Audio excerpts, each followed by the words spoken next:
अस्सलाम वालेकुम व्यूअर्स, कैसे आप सब। उम्मीद है खैरियत से होंगे। आज माशाल्लाह से यहाँ पे बहुत ही अच्छा मौसम बना हुआ है, हल्की हल्की बारिश भी आ रही है। आज मैं आपको अपनी लेडी फिंगर भिंडी की सीडलिंग की अपडेट देने लगा हूँ।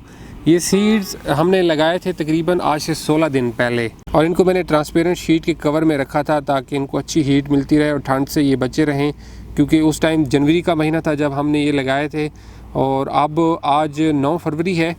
ये माशाल्लाह से अभी हमारे रिज़ल्ट्स हैं।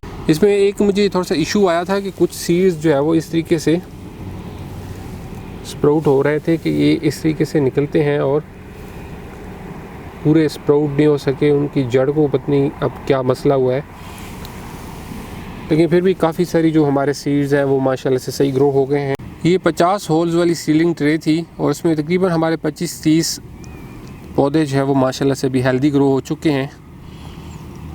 और ये वक्त से कह लें कि हम तकरीबन 1 महीना एडवांस इनको हमने तैयार कर लिया है। कुछ सीड्स अभी नए भी स्प्राउट हो रहे हैं, तो इंशाल्लाह जो अर्ली समर में हमें अपनी लेडी फिंगर की हार्वेस्ट उम्मीद है मिल जाएगी। ये अब धूप अच्छी निकलनी शुरू हो गई है और मौसम भी काफ़ी जो है वो बतदरीज जो रात को ठंड होती है वो बहुत कम हो गई है।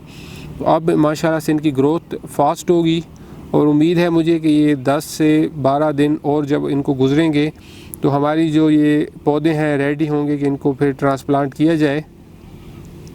इंशाल्लाह इनको ट्रांसप्लांट करते वक्त मैं अपडेट शेयर करूँगा। तो ये थी व्यूअर्स लेडी फिंगर यानी भिंडी की सीडलिंग की अपडेट। चैनल को ज़रूर सब्सक्राइब कीजिएगा ताकि आने वाली वीडियोस की अपडेट्स भी आपको मिलती रहें। अपना बहुत सा ख्याल रखिएगा। फिर बात होती है अगली वीडियो में, तब तक के लिए खुदा हाफिज़।